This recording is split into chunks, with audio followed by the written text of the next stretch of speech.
Yes, Kap, unsay magamitan nato ani lahi ba ng quarantine pass o kining territorial quarantine pass nga giingon, lahi pod ba na? Actually, ang kanang distribute do karong Sunday kung mauman. Di sa kapaniman ay usaray matagaan, Sir Mike. Okay, sige, klaro ta diha. Usaray matagaan. Pero it does not mean kung gitagaan ka pa sa quarantine, safe ka sa kuan kanang curfew. Subject ka po siya sa kuan. It does not mean kinaka pwede ka maglaro. Subject ka sa curfew rules kaya po nga. Sa gabi. Okay, di bot pasabot kung naka ng quarantine pass, pwede na ka makagawas-gawas sa curfew alas 8. Isa lang katao. Isa lang katao. So unsa may isa ka pamilya.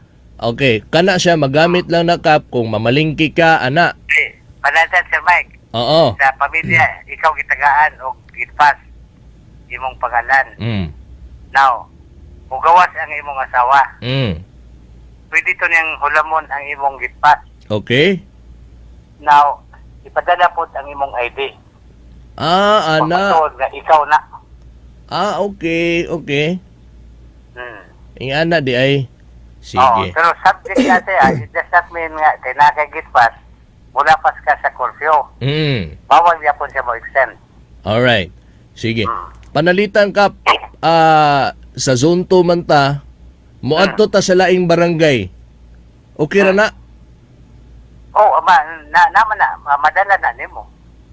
Sige. Okay, dili man na kay sa sunto alone. Pwede Okay. naman magawas nimo. Okay. Okay, sa mga taga zone 2 Kap, unsaon nila pagkuha og quarantine pass? Actually, ang kuan karong hapon akong ikuha ng akong health worker, identify kada household na covered sa iyang area. O i-interview o kisay ibutang sa pangalan sa gitpas. Now, ug na to, ug ma-produce na to by Saturday ang katong gikan sa city sa MOA. By Sunday, sila i-distribute ko na to individual. Dili na amaris barangay. Okay. Ang health worker na sa mohatag silang walay. So dili na sila moadtog barangay? No, kaya tungod anang kwan kanang patapok social distancing. So mo na. hulat na lang sila anhaon sa mga BHW. Okay. Kap kini Kap sa usa ka balay, halimbawa sa amua diha Kap sa Lupisayna, sa usa ka balay duha na ka pamilya diha Kap, pila ka quarantine pass ang ihatag? Per head of the family na isa ra tagaan. Okay. Na magusto sa upat, 5 ana. Oo. Per head of the family na ang tagaan. I see. Okay. Klaro. Sige Kap. Onya Kap, last na lang. Kumusta ang atuang pagbantay aning mga mahimo na tong PUM katong mga gikan sa Manila o nga mo uli diri sa atuan nabatay mga PUMs? Yeah, baunay kwan Sir Mike nga na mag-flyer sa hatag dito nga ang subject for 14 days kuan quarantine is for those nga gikan ang area nga na positive. Now ang i-adapt na mo sa Sonto, anybody nga maabot sa Sonto, Manila ka man, Cebu ka man, Cagayan o Asa o especially gikan gyud sa gawas, subject for quarantine for 14 days ka.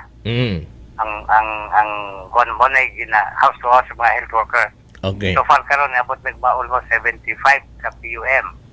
Daghan. 57 na ang nagkuan complied with sa 14 days.